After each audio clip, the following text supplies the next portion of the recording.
that's my cue to go ahead and introduce Deb. She will kick us off and she will introduce our panelists a little bit later on. But so Deb has an amazing bio. I just turned off my background music, but she has an amazing bio. And I don't want to necessarily dive into all of it because it's impressive, but I want to give you some highlights. As I mentioned, she is a professional jazz singer. That's a pretty cool just sidebar. She's also a podcast host. She's an anchor blogger. Her podcast is 3 a.m. What's Keeping You Up at Night. So you get to see that as well.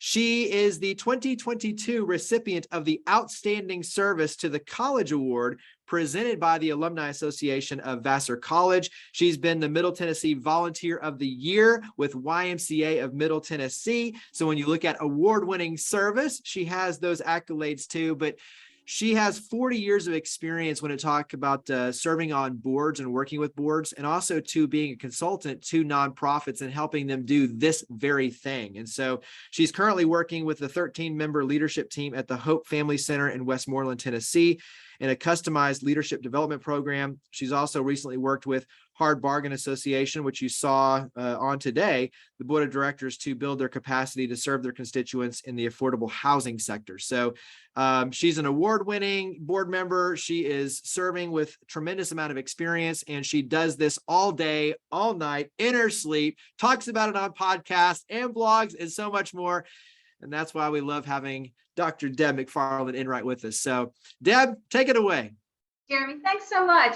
Welcome everyone. Grab your cup of Joe or whatever gets you kind of fired up in the morning. We are so grateful that you guys are here, and we've got a lot to share.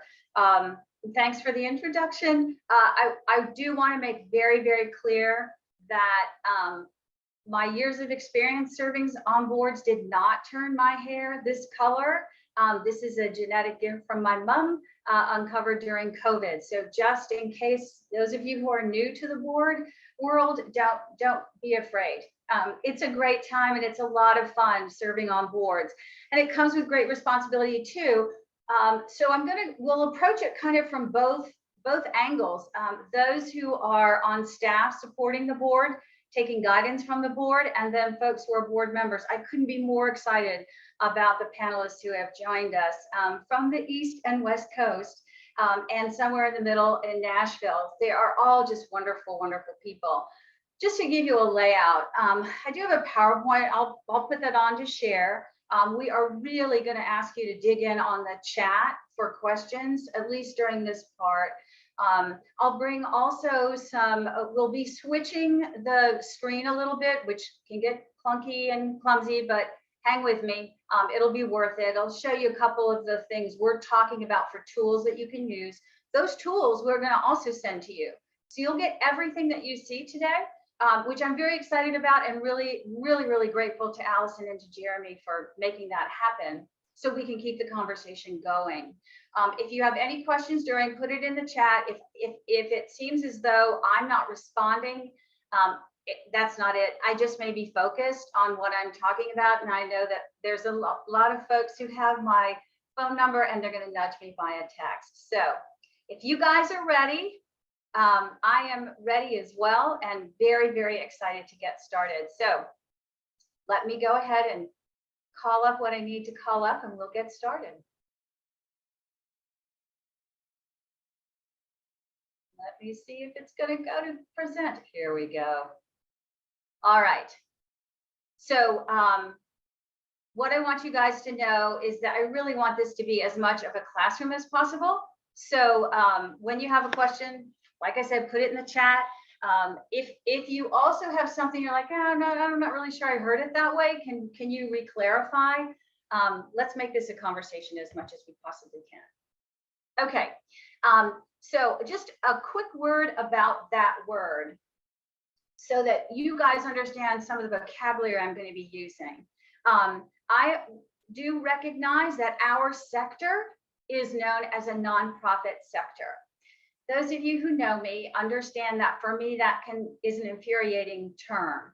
I think it diminishes the 60, 70, 80 hours in 1 week you put in to make your mission delivery the best it can possibly be, to serve your staff as board members in the best way possible.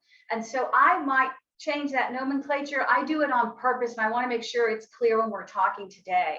So rather than nonprofit, which for me implies what you don't do, it also calls up connotations of a tax incentive. I like to change that.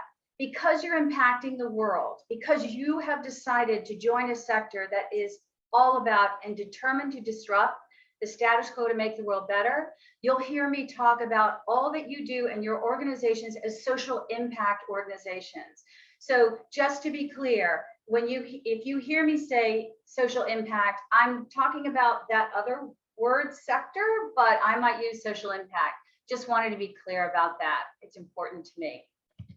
Okay, you're giving me your time. I'm so excited. When Jeremy asked if I could do this, I was over the moon. We have been planning this for several months. So here's what I owe you in exchange for your valuable time. A panel that is incredible, that really does come from the East Coast and the West Coast, and of course from Nashville as well. What you're also going to get is information to begin to think about how to design your board. What's that board formation program we need to have in place to ensure not only that we get the best people in our seats, but that we also have a sustainable process. How do I get the board members engaged? What does that look like? Do I need to be intentional? The answer is yes. So let's form a program around that. And then finally, which is kind of the sticky point, it can feel awkward, but I will tell you, board members are appreciative of it. It's the accountability, right? So we'll talk about that and make sure we take time for that. And we'll make sure that that all of these folks on the panel take care of that as well. So we'll get started. Okay. So in terms of building your board, we want to find the right mix of experience and expertise and energy for those seats. You'll see I use the word priceless. The moment you leave today, actually take it on at this moment. I want you to understand and believe and profess out loud that your board seats that you have created to make sure that the delivery of your mission is spot on and only continues to increase and is sustained and gets better and is able to innovate, your seats are priceless. What I mean is when you invite someone to apply to be a part of your board, they have to bring a special sauce to make your board even better. So your seats are priceless. Hold on to that. When you're thinking about building your board, I know you probably go, wow, that's like the best thing I could ever think of. I love to create my board. It's so much fun. Let me tag on to that enthusiasm and say, it's a lot of work. And you've got to be deliberate about it. But the more value you feel in your seats, the more value, the better your process of building that board is going to be. So promise me that you will see your board seats as priceless. Okay. There's a variety of ways of looking at boards. What I want to do today is understand that there are three kind of big bins. So boards aren't one size fits all. They can come in very different makeups. They can be used for very different opportunities within the support system of the organization. But we also see in terms of research that boards come into three bins. So the startup, the brand new, I'm going to change the world founder who needs some people not only for their 501c3 filing, but they just kind of get the thing together. Those are special people who like to be on creation making boards, right? They're highly passionate. They probably have a friends and family connection to the founder or founders. They have foundational expertise. So you want to look for folks who maybe have done this before, who are familiar with establishing documents, who do understand what it means to perhaps create a mission, vision, and core values from scratch. And they're not afraid of that. Also, they like to get their hands dirty because there's going to be a lot of heavy lifting, and opposed to maybe oversight, there may be more operational needs at that point, and that their engagement has to be active. For sustain and maintain, those can be any kind of organization that's been around for a while. It can be the one that's pretty comfortable and has been for decades or hundreds of years been around and all's really good. There's no need to really change anything. Those boards are into sustaining and maintaining, right?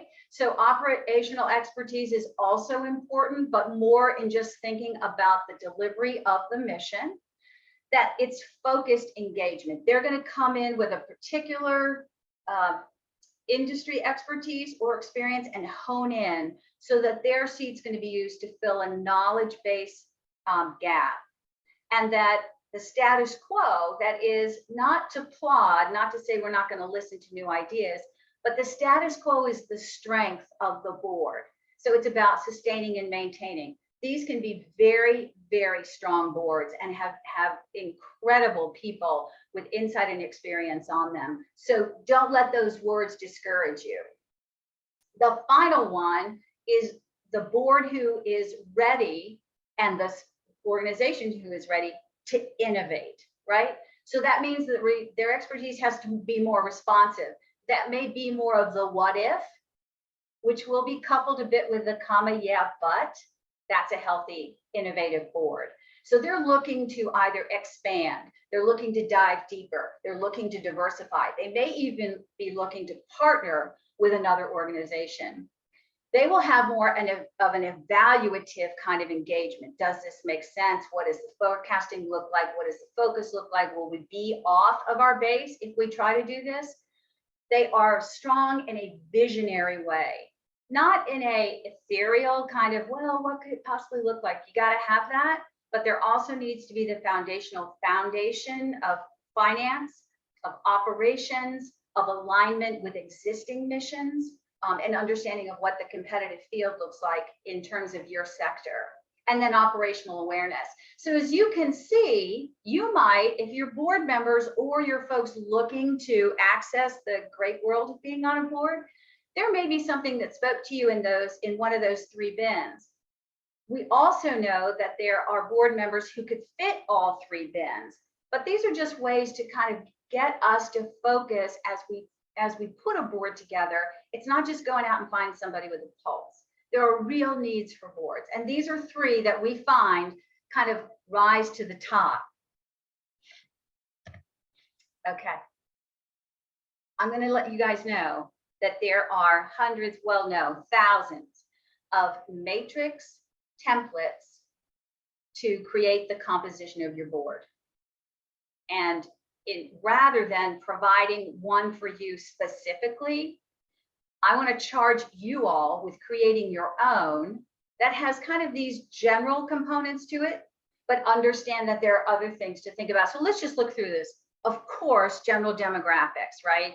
Inclusion, representation, think about who you are and who you're serving, the industry and expertise that's required. There are just some basic seeds. You're going to need somebody who's good in legal issues, but make sure they align with what you're doing, right? Make sure that their legal expertise aligns with your mission, not just that they have a JD. They'll be great. It'll be more satisfying for both if their expertise is in that field that you're serving. Make sure that there's any other components of expertise that you need. HR is always a big one as well. It's really good if folks also have a board experience. That's really helpful, but you can also get great value from those who are new to the board world. So a really good mix of board experience is important. Life experience is great. We've talked about having alums, right? Alums who have either been a part of your service as a volunteer or they have received your service, have them on as well. That really opens up the discussion and really helps the operations and the delivery of the mission. It also tells everyone else in the world that you find yourself in that our folks who go through our process or benefit from our products or benefit from our service, that we need them on our board. We need them in these priceless seats to give us the knowledge that they have to make our delivery of mission better. Make sure these folks have a network of some sort. We'll talk about that in terms of development in a little bit, but that they have a network. They're ambassadors. And so you want to make sure that they have at least some kind of megaphone and that there are people there to listen to their message. We want to make sure that the board members are available. We'll talk about this in the accountability portion as well. But availability is really important. You can get a really great get, if you will, on your board, but if they can't show up, that's a really difficult message for those board members who always do show up. There's grace given, but if all they can do, and hear me when I say this, if all they can do is perhaps write that big check, consider putting them in a different capacity, but maybe not on the working board. That they're aware of funding concerns and that they can also answer some of those funding concerns, and also be constantly aware of upcoming vacancies, right? All right, some other things to think about is your board's going to be unique, as I said, to your sector. You want to make sure that you get people on board for what you need, so that knowledge base gaps, right? So if, let's go back to the lawyer, if the person who's on, or people who are on that have that legal acuity, then when they roll off, you need to think about making sure that the seat is filled with a similar expertise, right? So not people, but the expertise. If you move away, if your board becomes more about populating knowledge base, expertise, and experience, you're actually going to have much more fun forming your board. Also look for what funders are interested in. You and I know in the Nashville area, and maybe beyond, then I'll go ahead and say that for two particular organizations, HCA and Core Civic, and there are dozens more, they really are very, they positively align their funds with an organization that may have one of their personnel on that board. So be mindful of that. Ask those questions. When you're looking at funders and talking to funders, ask them if that positions them. That's not a free pass to get one of your priceless seats. That's an opportunity for you to decide with your board if that's something you want to pursue. And always, always, always, as we have particularly seen in the last few years, take societal cues to address issues of representation, or issues of the number of board if it needs to grow, understanding where you have positioned your social impact organization and how it is serving the community. Everyone is very aware. And now that we put board members up on websites and give a little bit of a dossier for each board member, kind of what that board looks like and if it is actually representative of, first of all, the social ill you're trying to fix, right? Or the if you're in the health sector, which you're trying to help in terms of access for the health sector. So just be aware of societal cues. So that's a lot of very, very specific, but here's the great part. Serving on a board is fabulous because you're going to find yourself with folks who have great judgment, who share their wisdom, who have a motivational interest, not a casual, right? Your seats are priceless, a motivational interest in the delivery of this mission, and that they have a style that is collaborative. Understanding when you begin to interview people to see if they should apply to your priceless seats for a spot, make sure that these are folks who can engage with others and have that style of collaboration. Boards are best when there's conversation amongst all, even if the interests on the board are not necessarily shared. Every board member, whether they are new to board work, they've been around the block 100 times, or they're new to this sector and really want to have an impact, they have to remember that they are first and foremost an oversight resource to the staff and should be able to supply, not uninvited, should be able to supply coaching, mentoring, and be a sounding board.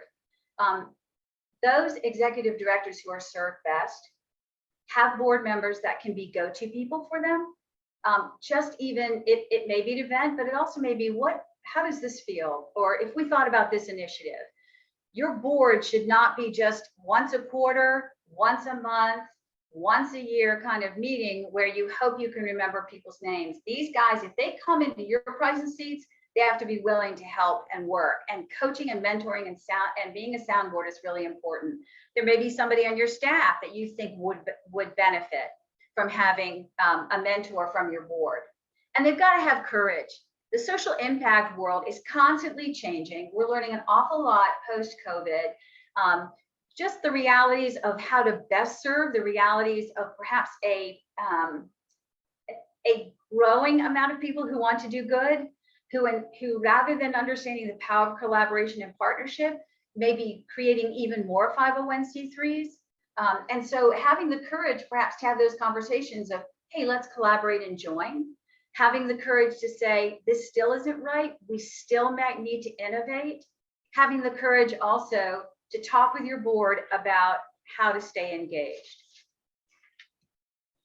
So let's talk about that. We want consequential board members who are deserving of your priceless seats.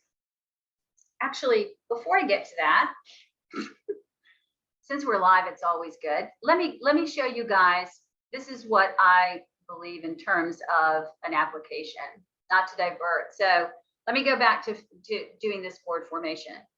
It is critical that there is a process in place so that nobody with great heart goes rogue and invites somebody on the board that may not be beneficial in terms of what your board needs at the moment.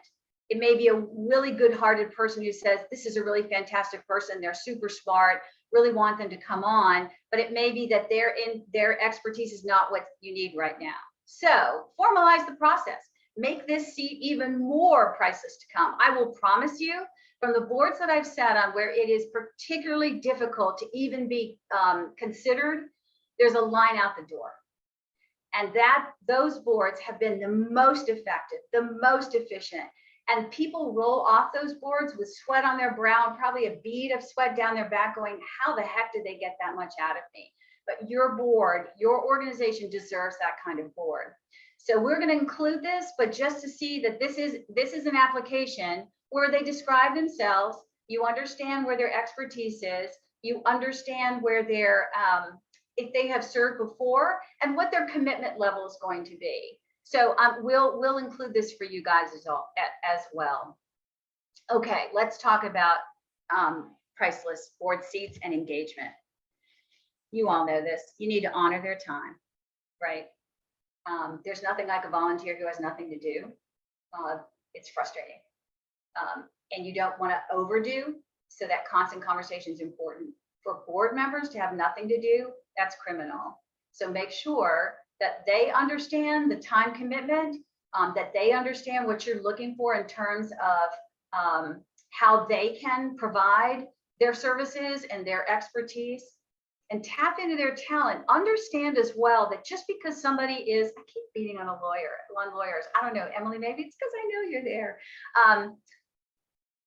Everybody's got a lot of talent, right? So even though they may have come onto those seats, and it's because perhaps of their legal expertise, or they have been in HR forever, remember there may be other things that they are really great at, or they may want to grow personally. So somebody who's never raised money before, who's serving on a board, maybe that's something they want to do. So make sure that you are aware, both the chair, the nominating committee chair, and the executive director are aware of the various talents and interests, outside interests of your board members and those who apply. And then treasure their network. You understand what that means, right? So please make sure that there are members on your board who may not be able to write those big checks, right? But their network, the way they can provide financial value, is who they might be able to introduce you to. It's important to have a widespread of representation in terms of income and access to money to make sure your conversation is as full as it can possibly be. Okay, engagement, onboarding. We've got to make sure when they come to their first meeting, right, that they have a sense about what they're supposed to do. So orientations are critical. So I serve on the board for Mending Hearts, which is it's an absolute honor. We realized that we had a wonderful group of ambassadors who were not only impressed with Trina Frierson's story, or the 18-year history, or the 5,000 women served, or the 4-block campus in the nations that have been transformed. But we really didn't know kind of how it worked. So we were going out into the public and kind of trading on inspiration, but operationally we didn't know. We knew it worked. We just weren't quite sure how. And so we took time to orient not only the new board members, but also the rest of us into what it means to walk in to the organization, understand the services, and then understand how that progression over 2 years can go. It also let us understand in a very honest and realistic way how sometimes that trajectory might take a turn, and understand what additional services or the commitment and how the core values actually seep into those examples when something might go a little bit off track was very, very helpful for us. When somebody comes on, and I know there's a couple folks from CASA here, make sure not just that your volunteers, the advocates know, but make sure your board knows.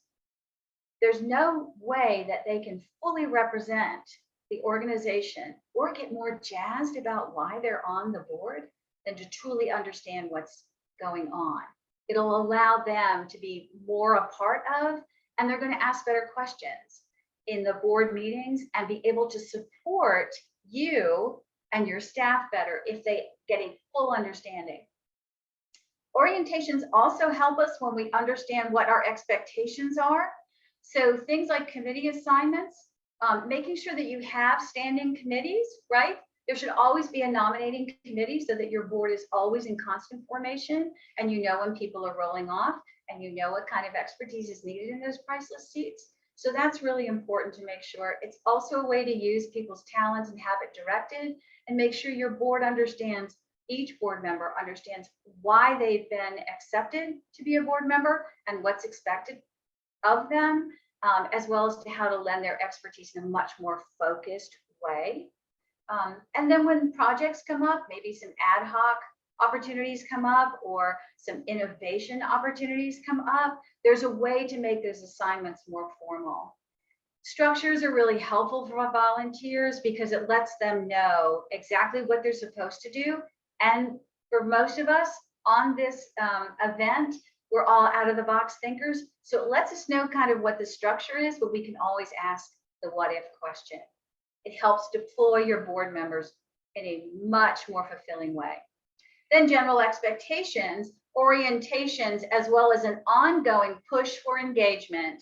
They'll understand what service means. They'll understand what the expectations are, and then it allows them to give the highest engagement possible. What it also allows, and everyone needs to know this, what it also allows is for the chair in particular and for the executive director to be aware of the engagement level of a board member. There's nothing worse, and you all know this, there's nothing worse than a despondent board member. It just means that the connection hasn't been made. It could be a seasonal thing, we all go through it, but that's also your job. So it is answering the board and getting advice from the board and making sure the packet is ready and making sure there's snacks and there's water and everybody knows what time. And if it has to be a hybrid, we can do the hybrid. All those logistics are great, but they all go out the window if there isn't this personal connection and understanding where your board members are. And a lot of board members will never let on that something may be serving as interference in other parts of their life.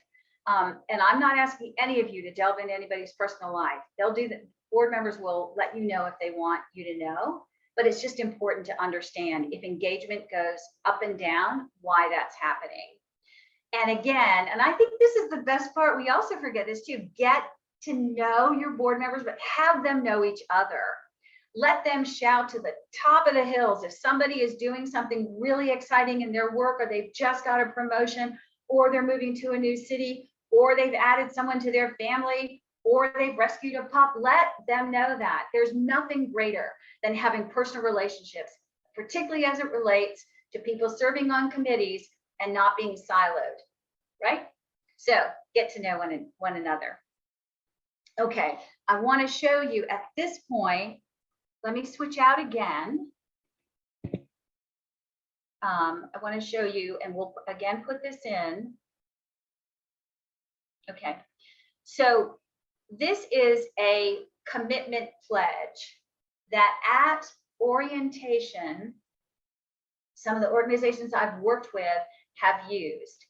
The verbiage is different for the different organizations, but it really sets out some very simple things like attendance, right? Like you gotta show up. It also talks about serving on a committee. If there are any expectations in terms of minimal contribution, my suggestion to you is if you know you've got a really great board member who's just joined one of your priceless seats, but financial commitment and contribution in terms of amount may not be where their strength is, talk to them about monthly.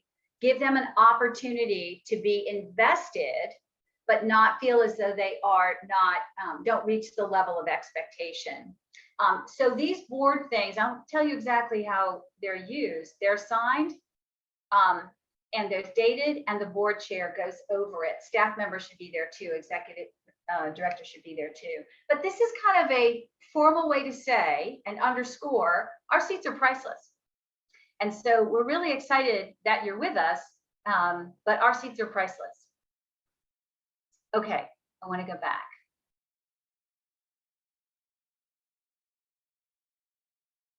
So as you guys are thinking about all of this, I want you to also start to think about what questions you might have for the panel that as we go through all this. Okay, how do I hold board members to account?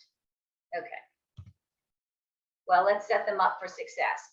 Just what we've talked about with the commitment form we've just seen, the basic elements, got to be there. If there's a financial commitment, be creative with that to make sure that you can be representative and inclusive on your board. Make sure that the committee work fits the expertise, but also allows a board member to maybe try something new, and that this networking happens so that they also become this kind of whole. And have to be cohesive. Not everybody has to play nice, but they all have to be able to sit in the sandbox so that the organization can move forward. Commitment statement is really important. There should at least be one end of year conversation. It may be that you'll find that 2 conversations a year is helpful, particularly if you're in a capital campaign or you're in innovation stage. But this end of year conversation is so easy because you've got a commitment statement. And you can ask these kind of questions like, hey, just notice that the activity level may have dropped a little bit and just want to know, is this still a good season? It's really hard for a board member to say, look, it's not a good time for me right now, I'm going to have to roll off. It's also not great for an executive director or a chair to have that conversation, but there may be reasons behind it. It may be that the person's just, this quarter's just not great. Don't give up on me. I really still want to be on this. Or as I have experienced as a board chair, when it was really clear that an organization was going to move their board into a more fundraising development kind of existence, there were a couple when I chatted with them during their this conversation at end of year who were like, that's just not my game.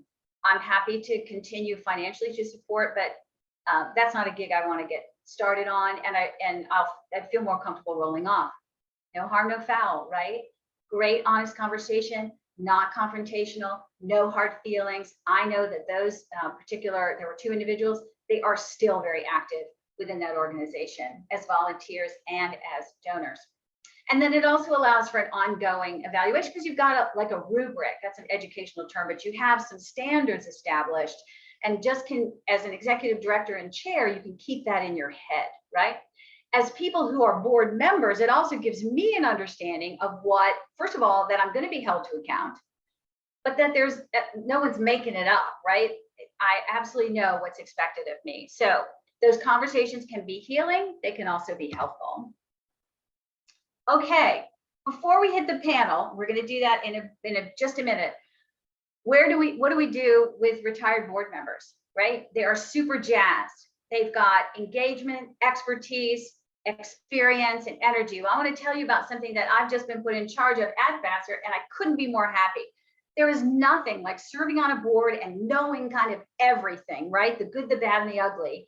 Being really excited about delivering that mission, loving the people you're working with, being inspired by the staff, and then you roll off. It's not a gold watch opportunity. It's just you're rolled off. What do? How can those people still have impact? Well, they certainly can. So what we have done is really lean on engagement, access, and their leadership, and are developing a program that makes sure that these board members who have given an incredible amount of time over at least 4 years in the cycle of a board member, that they have access to information a little bit sooner, right? So if that's the president of the college or the president of the alumni association or a favorite professor, they have access to that. They hear about events a little bit sooner, that we engage with each other, either virtually, because we're all over the map, but virtually, but there's this engagement. Like, we still know you're still important. We still need to hear your stories. We'd love to put this in front of you. And then leadership. How do you leverage their hard-won leadership within that organization to either help a new board member, or to be a part of a new program, or to serve on an ad hoc, or to put them on an advisory board with potentially new board members or those you're looking at, to bring even more talent and expertise into the field. Okay, here's our time. I'm gonna stop sharing, and we're gonna ask the what ifs, what about, and the can you do that. So if my panel is there. I do want to have one question real fast, Deb. So Yeah. I think that ties in before, and then I want to see if you can screen share the document, because there were a couple of them I know that people couldn't see. One of them was like the recruitment, what to look for, that document. And for everyone, we'll put all this in a thank you for attending email. So you'll have all the materials that she's discussing, the slide deck. Deb is nice enough to share all that with you. But Sarah Houston asks, and I want to tie this in because I think it's a good one for what you were just talking about. Can you speak to a president founder role versus board chair? Do they have to be one and the same? Okay, so, I can't wait for the panel to be on this. It's Sarah, thank you. So best practice will tell us that it is, well, first of all, I just have a question back to Sarah, because one size doesn't fit all. So is this an older organization? So has the founder? Newer. It's newer? It's new. Oh, okay, great.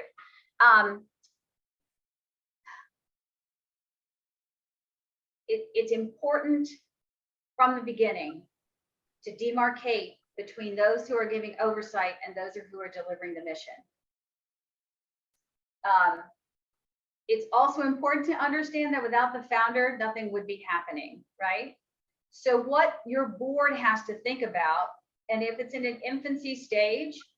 She says 6 years old. So I mean, however you classify 6 years old. Not necessarily newer, but kind of newer. Yeah. I think okay, so for me, my advice would be that the president and founder can be a part of, but if the board is also providing guidance and evaluation for that person in terms of being a staff personnel, then they can certainly be at the meetings, but they should not be able to vote. So they wouldn't be full, they can be an ex officio. So that would be the caveat. So if your board is also evaluating you, then there needs to be a demarcation. Yeah, so we settled on medium, growing pains. Right. There you go. There you go. That's a good point. It's like, what classifies new versus older versus mature versus not? So yeah, we all have different, yeah. All right. So I'm going to go ahead and log. So it's up to you, Deb, if you do want to screen share real fast some of the ones, or we'll just put it in the thank you for attending email, and people, we'll clearly identify which are ones that she was talking about for those who couldn't see the screen share around, like the document for recruitment and some of those. But yeah, if that works, let's do that, because these guys are so amazing. And please feel free to I'll go ahead and put in the chat my information as well. So I'm happy to chat with anybody afterwards, particularly if something wasn't clear, or you have even further questions. Yeah. And Trina is logged in. We're going to make her one of the panelists, so that way Trina can be on as one of the panelists. But so you are all set, Deb. I'm going away again. Okay. Oh my gosh, they're all here. This is so exciting. Let's see. There's Carol. Woohoo! Parvez.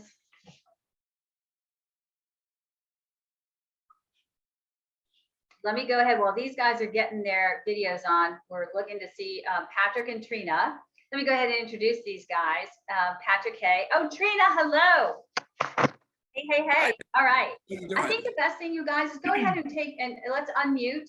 I think it's going to be easier, and then we won't lose like priceless stuff while we realize that we're muted. Not that that's autobiographical at all. Let me introduce the panel. I'm so excited. So Trina Frierson I am honored to say that she is a friend, and I actually get to serve on her board. She is the founder and president of Mending Hearts.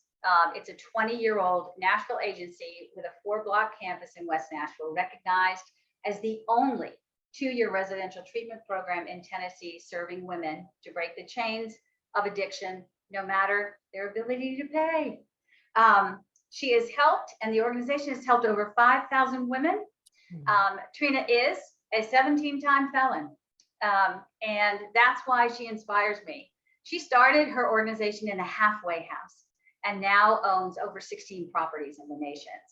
If you ever want a dose of what life looks like and can look like, if you deeply, deeply believe in your mission, she's the person to talk to. Trina, thank you for being here. I'm so excited to have you here. Thank you, Deb. Thank you. Carol Ostro. Carol and I know each other from this little school up in Poughkeepsie, which we both love.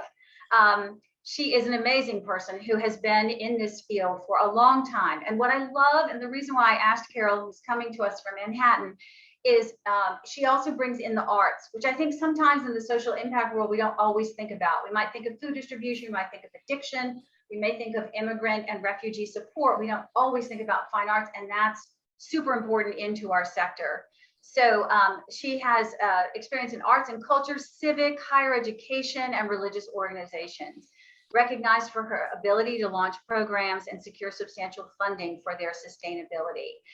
The one thing that she has a dossier that goes on forever. So in the interest of time, let me go on to say that she's one of those board members who has great ideas, and she's unafraid to bring them up. And they may mean a new program, and they may mean more staff.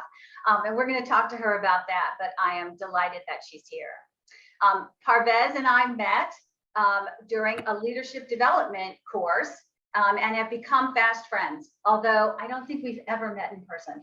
There you go. Thanks, COVID. He is in the human rights sector, and he has served in the human rights sector across the world, including Venezuela, Vietnam, Turkey, and Brazil, as well as here in the United States. He currently serves at NICE, and I'll let him explain what he does. He has a unique understanding about leadership and partnership as he leverages constantly a career that is forever getting bigger and bigger in terms of his areas of responsibility. And finally, from the West Coast, and Trina and Parvez are in Nashville. And then from the West Coast, thank you, Patrick, I owe you a bag of coffee. We've got great stuff here, so I'll send it to you, although I know you're in the central place of coffee. Patrick and I know each other from the board at Vassar, and I invited him because his particular expertise is unique. He's a new board member, and I think that's really important to have on a panel to talk about that. He is a U.S. Army Bronze Star recipient, so thank you for your service, Patrick. He brings stories of the emerging board leader to our panel. And as an undergraduate at Vassar, he was the coordinator, the initiatives coordinator for resettlement opportunities and for initiatives in Poughkeepsie. And he now serves on the Alumni Association board. I do want to say that because of the Posse Veterans Undergraduate Education Program, Patrick went to Vassar on a full scholarship, and we are so grateful to have him in our ranks as well. So thank you all for coming.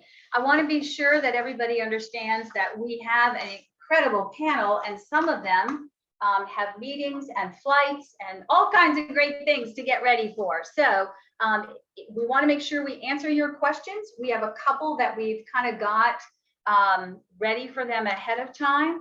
If it's all right with you guys on the event, what I'd love to do is kind of start with Trina. because Trina continues to do more and more things. I will say with great pride, she is a finalist for the National Entrepreneur Center's Entrepreneur of the Year. So she's one of 3 people. And for a social impact organization to be recognized by the National Entrepreneur Center, we couldn't be more thrilled, and we're very, very proud. She, in a couple minutes, needs to be in a car so she can find her way down to, is it Ole Miss you're going to go talk to? Yes, Ole Miss University, yes. Yes. So Trina, let's start talking. So thank you so much for joining. I have a question about what it's like as a founder. And we just had a question, I think you heard it. So as a founder, what it feels like with a board, right? And then particularly a board, just go ahead and say it, right? A board who may be not necessarily understand the role of oversight. So can you talk about that so we can how-tos about what it's like to be a founder and have a board? And then also, what do you do to support your staff as well as engage your board? No. Can you hear me, Deb?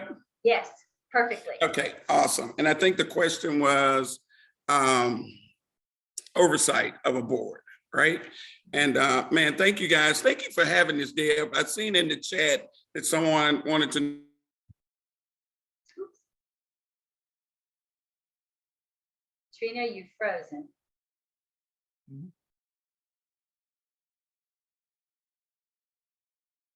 Connections are everything. Can you guys hear me? Yep, you're good now. You froze a little bit. You're good now. Okay, I don't know what's going on with my internet here at home, but I'm grateful for the opportunity, Deb. I'm grateful for you guys being here. The lady who wants to hire you, as long as she allows you to stay in the mission of mending hearts, you're always for hire, okay? But Mending Hearts has been fortunate enough to have some great board members. And when I say that the mission of Mending Hearts carries on because of great leaders, as a founder,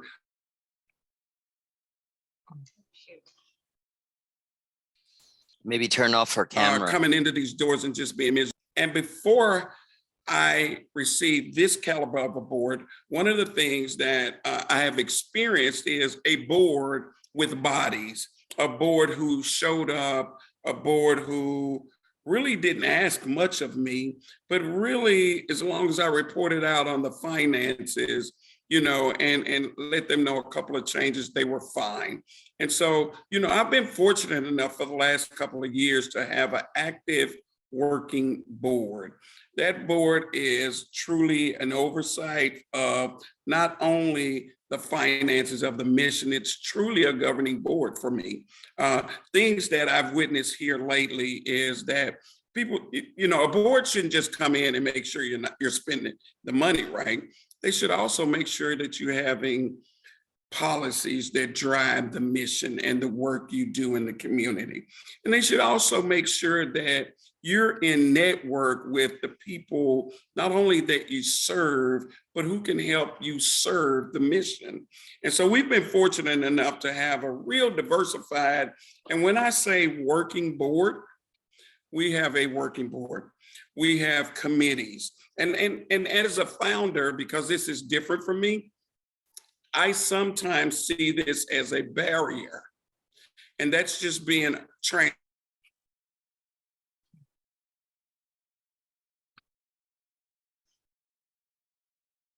Trina, someone suggested if you turn off your camera, There's people like, Yeah, if you turn the camera off, it'll be a little bit smoother, I think, because at this point it makes it easy. Luckily, we know what you look like now, so now just we'll go the Let's audio do only that. now. There we go. Trina. Is Great. that better? Thank you. Yep. Yep. Yep. awesome. So, you know, one of the things that I think has been really exciting for me as I continue to serve on this mission at Mending Hearts is that, you know, there's been individuals and leaders in this community, such as Deb and other people. You know, I believe today that Mending Hearts has a real influential board. And I believe that we had that because I was open to change. You know, I don't want to go away from him with founder syndrome, because founder syndrome is the real barrier that organizations face when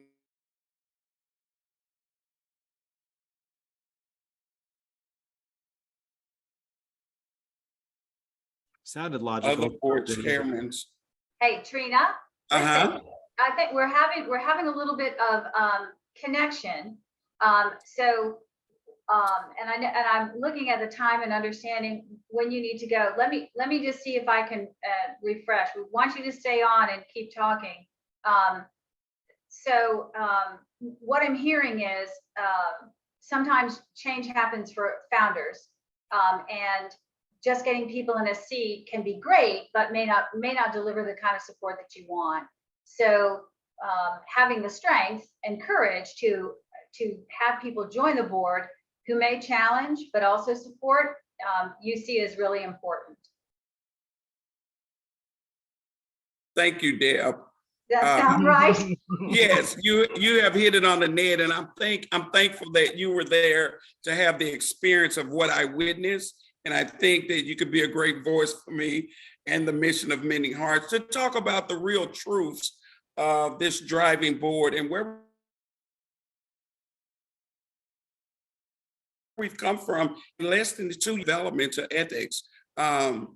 Again, from a financial and putting these policies and things in place, but everybody knowing their role, Yeah. I think is huge. And how do you, as a founder, work with the chairman and the leaderships of the board to carry out the duty and knowing the roles of the leadership that's in the team and the leadership that's on the board?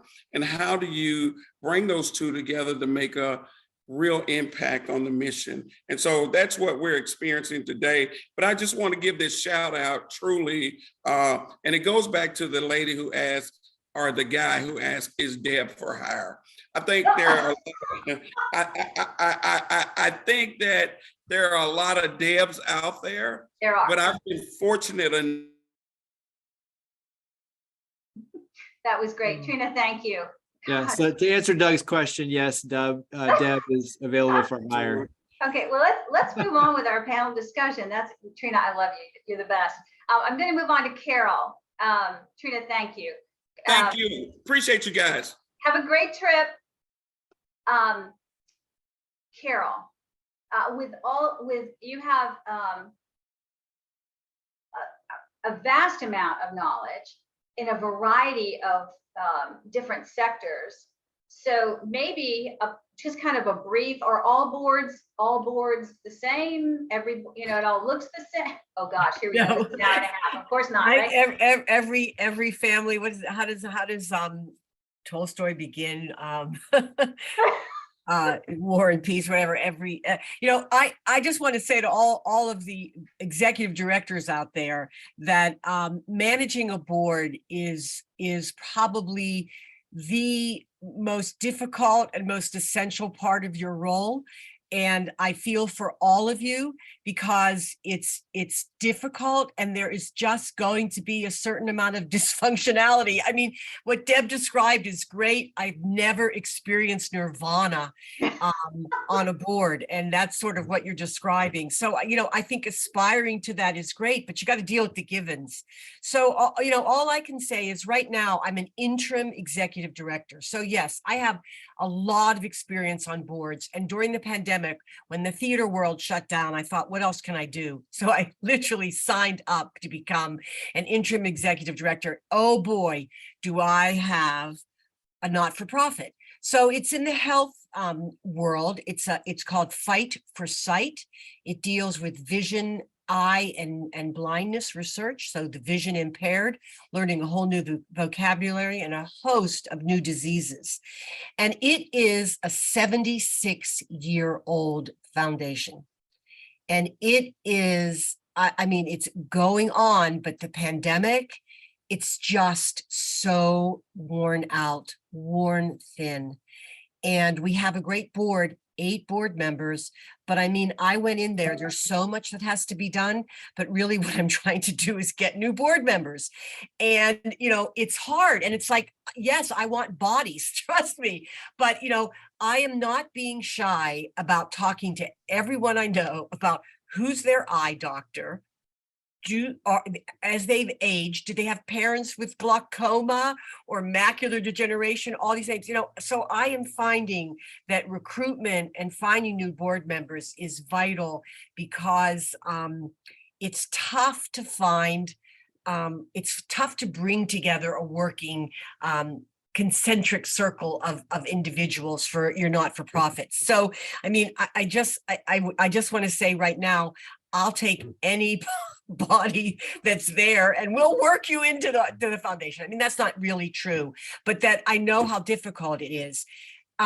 So always in my mind is recruiting new board members or finding new board members.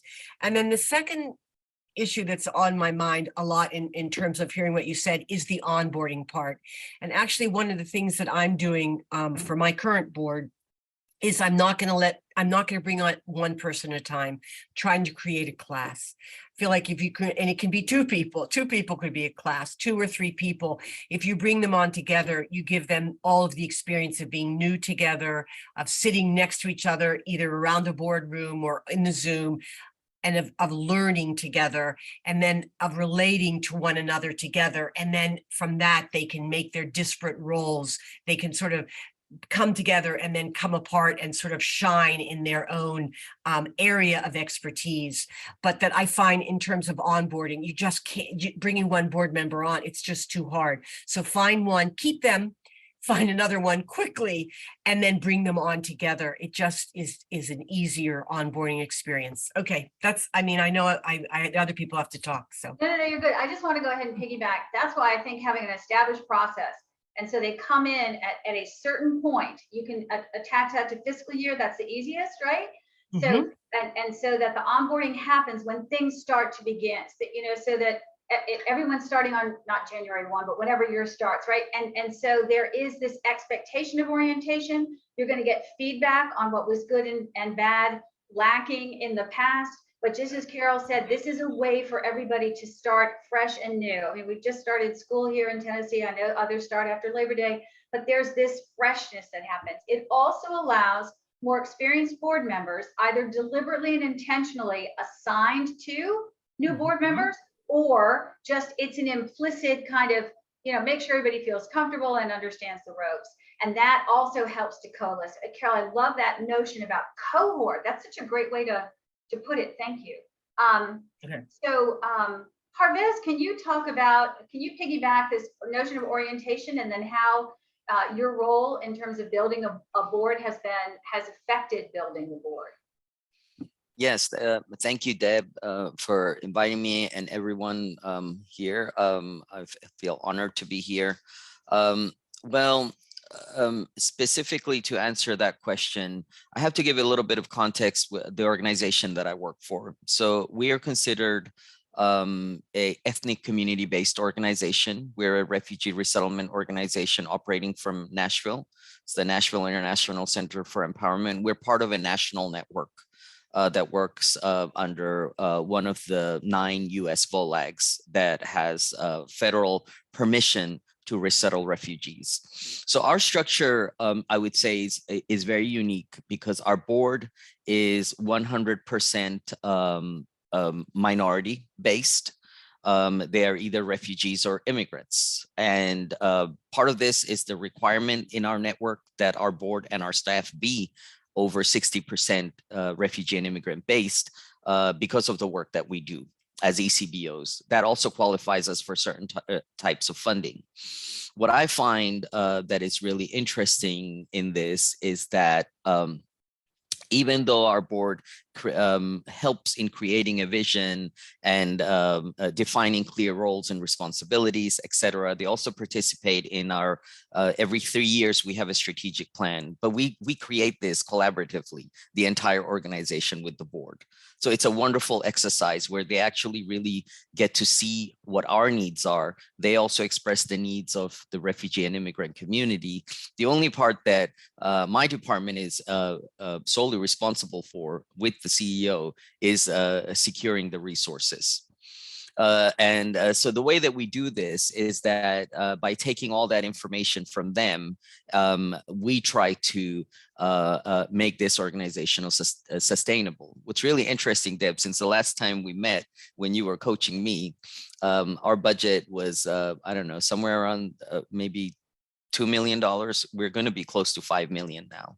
And we were around 22 staff members, and now we're going to be 70 plus.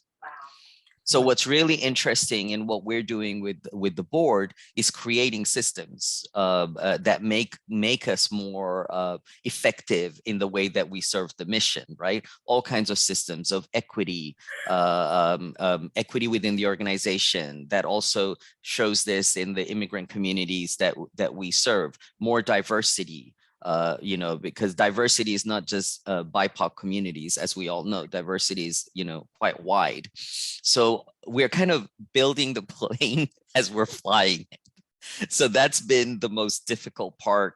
And what we do is while we're doing this, we clearly, our strategic plan has been guiding it, and we do have a roadmap. What we do, what I learned from Deb, and I've continued to do this every quarter, I present a plan now. And this is tied to the strategic plan, but we can also, it can have twists and turns depending on certain strategic goals that we have. We did make some changes because the pandemic made it necessary that there were other services that we never even thought about, that we did, go after those funds, and the federal government needed our support to serve the communities that we have access to. I don't know if this kind of summarizes what your question is. No, I think it really does. I really like the way that, first of all, the growth, congratulations on that, for this. That's just amazing. But it's also understanding how important representation is in terms of building the board, and then how, as growth happens, structure is really important so that the engagement of the board member can be maximized versus it being chaotic. If I may add one thing, as an immigrant myself who's been living in this country for 25 years, I cannot encourage you more than enough to include a more diverse population of BIPOC communities in your board. America is changing, and it's probably more diverse than ever. And it is, in my very personal opinion, one of the most diverse ethnically based country in the world. And this is a unique opportunity to get a vantage point of people that were really underrepresented for years. And they might, have ideas and visions that you never even thought about. That's wonderful. It's a great segue too. It's a way to change the notion of a 501c3 from a charity, right, to an impact organization. And I think that's really important, and certainly where I hope the sector is moving.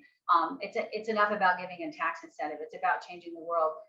Patrick, we talked a bit about orientation. So now I wonder if I can talk to you about this accountability notion, and as a board member, understanding what you're accountable for. Can you talk about that in terms of the importance of it, how you understand how it's evaluated, and how it affects your participation on the board? Yeah, absolutely. I think, being a newer board member, one of the things that I've noticed that has been really helpful is learning communication styles from both like committee chairs and also other board members, so you can work more effectively. I came onto the Alumni Association of Vassar College's board right before COVID started. So I didn't get that face-to-face time with a lot of the other board members that many of them had with each other. I think I was at one meeting right before COVID hit, and then we went remote for 2 years. So being able to build that in-person rapport, it wasn't an option available to me. But over the course of 2 years of Zoom meetings and taking initiative to reach out and kind of get to know other members of my committees and committee chairs, that really helped me kind of find my place and find ways to be accountable to the other members on projects we were working on. I think for leaders, one thing to really prioritize in orientation for new board members is individualized communication and clear outlines of expectations. And that's a two-way street, both outlining those expectations as board leaders and as individual committee chairs to the new members, and then also listening to what those members' expectations are of their service. I think, you know, you get a lot of different types of people on boards. You can't have too many, I think you called them Mustangs earlier, too many people who want to lead or be quarterbacking projects, and you can't have too many people who are going to be taking a supporting role. You have to have a good balance, and a good way for leaders to gauge that is to see what that committee member's expectation is of their projects, of their workload and availability, and then also outline what other members have done and what their availability and time commitments have been, so that, you know, the expectation is clear for both sides. Another thing I think was really important as a new board member was mentorship. Matching new members with people who have a few years of experience or multiple decades of experience is really helpful, both for bridging like intergenerational gaps in work culture, and also for helping new members understand the board's culture, the board's workload, and also jargon and verbiage that boards have. I've noticed that one thing in my first year that I struggled with, and a lot of the new board members struggle with, is the specific culture and jargon that can develop in a board over many years. And some of those things that might seem intuitive or natural to members who have been on a board for a long time won't be to a new member. So outlining those clearly and matching someone with a mentor who's going to guide them through those things can be really key for engagement. Super helpful. Carol, before you have to go, and we thank you so much for your time, do you have a story where you had to dismiss a board member?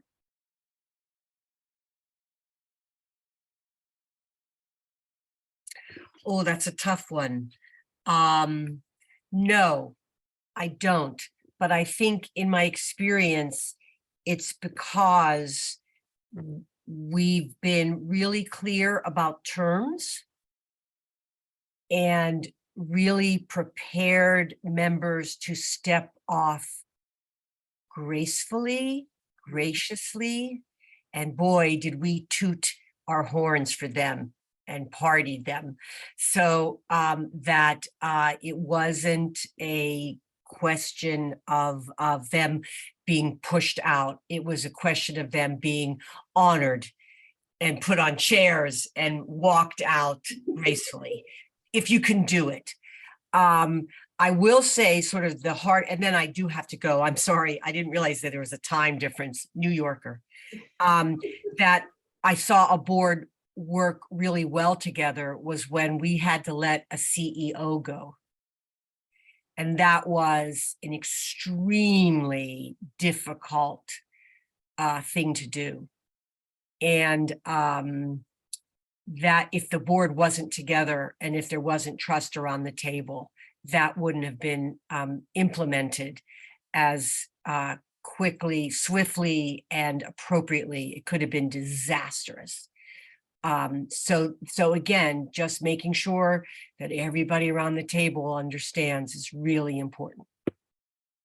Yeah, I appreciate that. Sometimes when we have these kind of events, we think about it from the staff level and about how to engage the board, but understanding that some of the responsibilities of board members are really consequential. Not just writing the check, not just showing up for an event, not just attending meetings, but there can be structural operational decisions that they have to make. And so building these relationships, having everybody understand what's expected of them, what the service and the delivery of the mission is about, and what the consequences of having to change that or not continue it or not having it funded. Those are all large things for board members to understand. So to those, before you leave, Carol, to those who you find are searching to serve on your board because it's going to help their resume, please just thank them for their time and ask them to Yes. write a check. Board membership is not only are your seats priceless, it is an extraordinary opportunity to make a difference in your community or in the sector that you're serving. And it's important for us all to remember that. Great, Carol, thank you. You're the best. Bye, everyone. Knowing Deb is a journey in itself. Enjoy her. I'm happy to be in her orbit and all of yours. And I wish everybody really contentment as we emerge from this pandemic. Carol, thank you so much. Have a great Bye. day. Jeremy, I don't know if you want to, if there's time, I know some Yeah. folks need to peel off and I mean, I can stay as long as anybody needs to, and you certainly have my contact information, but, and Patrick and Parvez are still here. We have a lot of questions coming in, and I think just from my personal thoughts too, to add in, it's always interesting just to hear from the panelists. But you know, when Carol was talking about the cohorts, I joined a board about a year ago, and they timed it to where you would come in as a cohort, and that was one of the first times I've come in as a group versus just an individual thrown in. And I think the group cohort really is special because you are learning from each other, but you have a peer that you can lean on. The mentorship is critical. And I agree with Patrick on that, is having someone who's been there, done that, the vernacular, all that kind of stuff. They all have their culture and, you know, procedures and protocol and everything else, but you know, they have their own culture. And so having a mentor assigned or informally who just takes you under their wing, but everybody kind of knows that's their role, really is powerful.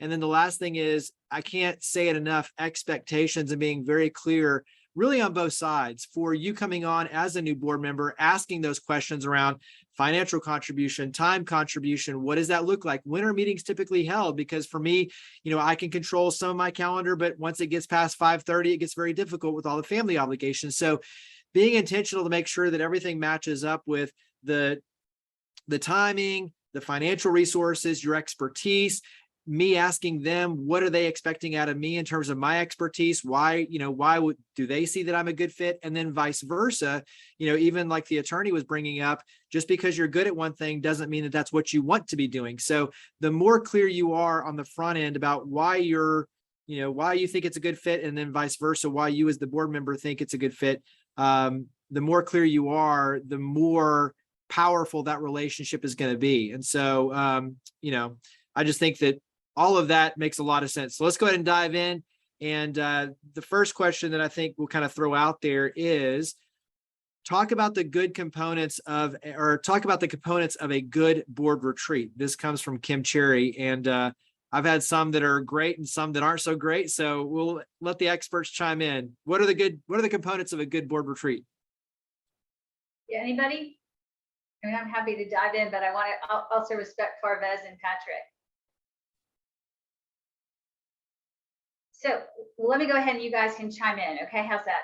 So I think offsite is great if you can, or if you're going to be on campus, on your organization's campus, use the campus. Again, it's just a way for people to understand and gather. Everybody learns differently, right? There's at least 3 major types. So some folks need to walk the campus to understand it. Make sure that you have folks who have benefited from the program speak during it. Make sure there's a time to share just goofy things about the board members. And then you have to get down into the logistics of things. Just as Jeremy's saying, make sure they know before the board retreat, but when are the meetings, right? Understand now that we need to talk about what's hybrid and what's not, what a sample agenda looks like, some of the goods and bads of serving on, some of the tribulations and the great challenges that you've had, and some of the celebrations. Retreats can be really can be formed by what the expectation is of the group and what they've done before.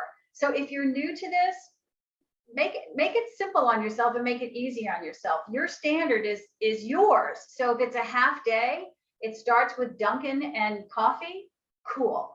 And you're going to go through some establishing documents, which means the bylaws, and you're going to talk about what the committees are, and you have different board members speak, and it's just a general get to know each other. That's perfect. If it's a little bit more mature, make sure that you are using someone's time incredibly well. When you put together the design of a board retreat, know what you want your board members to walk away with and how you know you're going to feel successful. and then it will happen. Then it will happen. Yeah, I think being very clear with the objective going in and communicating that makes it where everybody's on the same page. And the other thing I'll say is I've been on some where it's just work, and they grind you, and you are just like, by the end, you're exhausted, and you feel like you've accomplished a lot, maybe strategically, but you lose the ability to build relationships. And we've heard a few others where the relationships, especially in moments of opportunity, but of challenge as well, the relationships really do galvanize. And I would say it's not just the relationships, to me, some of the best ones that I've been on were strategy and planning and activation, in one period of moment, but then you also were able to bring your spouses, and you were having, whether it's a lunch or a dinner, and you were seated strategically with other board members to get to know them. Those really galvanized so that at the end you felt very close to them, and it wasn't all just business. And so I think some of those things really do play a vital role when you're talking about a board retreat. Let's go ahead and this one is more for you, Patrick, but can you or the Vassar new board member, Patrick, give an example of jargon which was natural to longtime board members, but not to new board members? And I'll say from my vantage point, acronyms play a big role in that, because a lot of organizations have acronyms they just throw out like it's, part of normal nomenclature, and it's like, it's not. So Patrick, what would you add to that? Sure. Yeah. I have a kind of a short story that is an example of this. So my first board meeting with the AAVC back at Vassar, we had a full day. Typically, our schedule is Friday, Saturday, Sunday, and Saturday's the meat of the weekend. So we had a full day, and looking at the schedule, the last session at the end of the day was executive session. It's called executive session. And it being my first meeting, we went through the day and we took a break, and the chair said, okay, I'm going to call executive session. So everyone who's not, part of the executive session is free to leave, and we'll start when everyone goes. So we got up for our restroom break, and I assumed that executive session meant committee chairs and president and vice president, when in fact it meant all directors minus staff and administration. So I left and completely missed that session, which is like one of the most important ones of the day, because it's the time that the directors can actually talk to each other and discuss, progress without our staff liaisons and members of the college administration. So it's more of a free airing time. So I completely missed that in the first meeting, and no one pointed it out to me. So the next meeting, when we did have that, and we had a few newer board members, I said to all of them, hey, executive session means you stay and the staff leaves. That's a great point. And a new board member, you wouldn't know that. So I think that's a great thing on an orientation, especially like when we say these sort of things, this is what we mean. And hey, by the way, you need to stay for this. So that's awesome. Here's some other really good ones. Should a board member have very much interaction directly with the executive team and staff, or should our leadership input be funneled through the board to the team that you serve on as a board member? So in other words, how much interaction stays board versus to any sort of team or staff? I can answer that to our particular model, where it is actually funneled through the executive leadership. Our CEO, lets us know what are the new needs that we may have, but the strategic plan, we go back to the strategic plan always, which was decided between the board and the rest of the team. That was the greatest amount of interactions we've had. Then that also allows us to stay on point with the goals that we want to achieve. Let me go on also to say, if I can piggyback on Corvez, this is the tightrope that executive directors always walk, right? You love their energy, they're totally engaged, they've got great ideas, they may even have new programs they want, and it's going to be fabulous, and the finances really should be done this way, or why aren't you thinking about this in terms of development, or when I was in this other organization, right? So your job, you're the gatekeeper, and you need to set up a process and be very intentional. You want your board to be engaged. You don't want them to do the job of those who are on the staff or feel they have an open door to go in and say, you need to do this differently. What are you doing? There's nothing more demoralizing to a staff than having a board member, right? Which is supposed to be right? You're like some special person. And of course you are, but if they start to engage in the everyday operations and move from oversight, even operational oversight, that they get in the face of somebody on staff feels completely vulnerable, completely unsafe. What you don't want to be as an executive director is kind of swoop in and save, because that's not the position you want to be in with the board. So if you want to be the funnel, which is what Parvez is saying, so that's my piggyback, is just establish that. Now, it can be that committee chairs may be able to speak to somebody in the department that they're working with. But everyone on the board, no matter how important they are, it doesn't matter. If they rule the world, it doesn't matter. You said that you are responsible for your staff. And so that if there are, that you all, here's the process you're going to use.